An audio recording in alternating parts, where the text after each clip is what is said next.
You guys ever find yourself lugging an entire suitcase filled with 100,000 zenny, ready to give it up to the person that actually saved the world for which you took credit for? I know you're thinking to yourself, there's gotta be a easier, faster, and more versatile way to carry all this money. If only I had a wallet that actually fit the necessities and fit sleekly into my pocket. Well, today I have some good news for you because this video is sponsored by Ridge Wallets, a wallet that's sure to revolutionize the way you carry money, owing much to its sleek and slender design that fits any pocket, including your front one, holding up to 12 cards plus cash, made with RFID blocking technology that protects you from digital pickpocketers. Ditch the old bulky, awkward wallet filled with receipts, business cards you'll never use, and expired gift cards, and go with a more industrialized design, like my favorite forged carbon, which is made out of the toughest material to protect all that precious cargo inside. Use my code BLACKSCAPE today to get 10% off your Ridge wallet by clicking the link in the description below and the top comment. Use the only wallet that Mr. Hercule supports. Get your Ridge wallet today.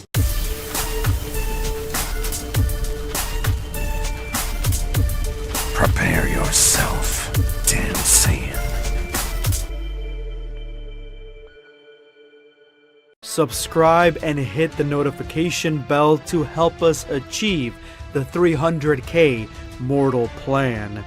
Every soul counts. If you missed the entire Bulma loves Vegeta on planet Namek story, I'm gonna leave a link to it in the description below in the top comment, the full playlist. Go ahead and check it out if you have not seen it already. Today's brand new Dragon Ball fan manga comes to us by Aoliwi on Twitter. I'm gonna leave a link to their Twitter account in the description below in the top comment. Go ahead, follow them there. This story is perfectly aligned with our previous story that we just watched because it takes place when everybody is wished back on Earth after the events, immediately after the events of planet Namek. This is when all the Namekians decide to go back to Capsule Corporation and Vegeta decides to stay with Bulma. So in the timeline of this Bulma x Vegeta stuff that we've been talking about, this takes perfect place dead center in this love arc. Let's go ahead and jump in. The Namekians will not go on the same ship with Vegeta. Obviously, this is not something that is like a crazy thing to not want, seeing as how Vegeta even gloated after he came back to Earth that he had slaughtered a lot of villages on planet Namek, and when the Earthlings wished everybody back, they only wished back the people that Frieza killed, not Vegeta. So of course there's gonna be some bad blood there, and even Piccolo's like, let's go Bulma, leave him, he will survive, he'll be fine. But Mr. Brief feels that Bulma doesn't want to leave Vegeta alone, so he leaves a little spaceship for her so that way he can be brought back with her later. Bulma opens up the spaceship and tells Vegeta to get in, but Vegeta says, I don't need to. She says, follow me, but Vegeta's like, no, I don't want to go back to your place. Being level-headed as she is, Bulma yells at him saying that you're flat broke, how will you survive, you have no food, how will you bathe, and where are you gonna find a bed? And that's when Vegeta starts laughing maniacally because the Earthlings don't know the position that they find themselves in, because Vegeta's there not as a guest, but because, as you guys see right here, the Earth, everything belongs to him. So he could easily find food, money, or a bed. Anything that he wants, he basically has. But Bulma grabs him by the arm and says, stop being stupid, just get back in the ship. And he pulls his arm away, yelling at her, don't touch me, obviously flustered. This is not the same Vegeta and Bulma from the previous manga, but it definitely feels like they are a little bit closer than normal. And Vegeta's just being stubborn at this point. Vegeta gets a little bit frustrated and yells at her, I don't need you. And Bulma has this real funny line. She says, how dare you stomp on my kindness? And Vegeta just kind of flies off, pissy and just in an angry mood, and Bulma is ready to let him go. But As Bulma lets him go, she starts thinking about Vegeta and how he's got such a cute face. So in this, they haven't had any kiss whatsoever yet, so they are just building upon their relationship. Obviously, this is when they first got back, and I'm assuming all these situations that happen on planet Namek in the manga still happen the way that they did. And Bulma says something interesting here. She says he's a Saiyan like Goku, so physically he would be a potential candidate for a boyfriend. Well, I guess I lost that bet. Basically saying that she's been looking for a Saiyan man even when she's just traveling to Namek, hanging around the Earthlings, but it seems like hanging around Goku has made her realize that a Saiyan man could be something good for her, but because this one kind of flew off, maybe she thought her chance was over. But now she's by herself, so it's time for her to get back on the ship, and it's been a long time she's relaxed, taking a bath, and just...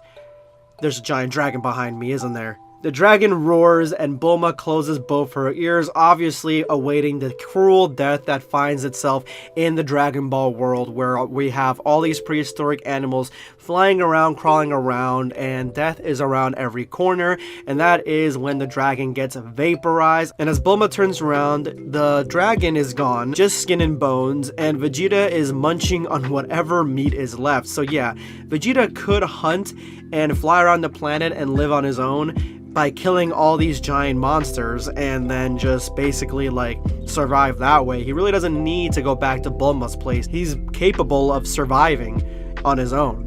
Bulma, a little worried, she says, "You're not planning to eat humans like that, are you?" Because, again, she doesn't really know anything about Vegeta, like, at all. And Vegeta responds with, "What good timing, maybe I should have you for dessert." And the sexual undertones in just this little exchange, it just brings an awkward silence to both of them. And Bulma says, wait a minute, I'm still seeing Yamcha, sort of, and he just came back, and you know, I'm not in a good place right now.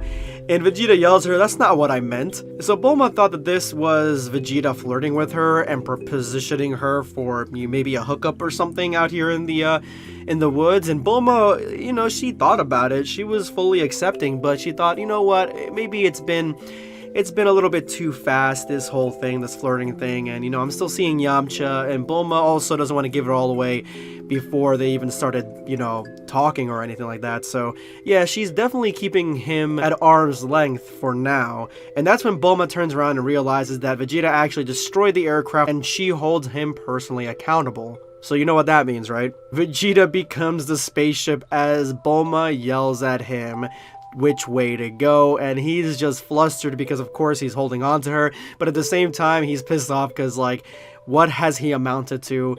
And why is he taking orders from such a lowly being? And he even threatens to drop her, but she responds with, "You won't be able to eat if you drop me," leaving Vegeta with no choice but to say, "Who said I wanted to eat you?" Still kind of flirting a little bit, and that's not what she was saying at all. She was saying that there's a huge feast at her home that he could definitely eat there. And years later, as Trunks is throwing a temper tantrum, we realize that Bulma was thinking about this moment, the moment she fell in love with Vegeta this entire time, and she turns around and says, "I hit the jackpot," which, remember, she wanted to be with Vegeta, and when he flew off, she was like, I guess she lost the bet, but now that they're together and they have a son and they're gonna have a daughter soon, this looks like Bulma from Dragon Ball Super, so I think she may have already had the daughter. She thinks that she is the lucky one, to Vegeta not knowing what she's talking about.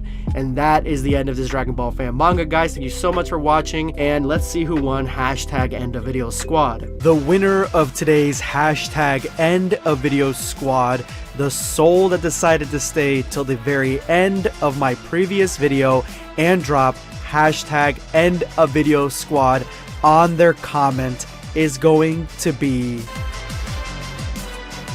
SSG Isaiah. I'm starting to think that Bulma might die and Vegeta might turn Super Saiyan in this arc, since she's more into the story than the original. Yeah, since she is integral to this whole narrative, then that would be a plausible way for it to go. Honestly, I didn't even think about that, for her to die and him to be pushed into Super Saiyan instead of Goku. That is where this could all be going, seeing as how he's far more selfless in this, and Frieza could kill Bulma rather easily, obviously, so that is a good idea, and I didn't even think about that. Thank you so much for your comment, SSG Isaiah. This is going to be Blackscape signing off. Take care, guys.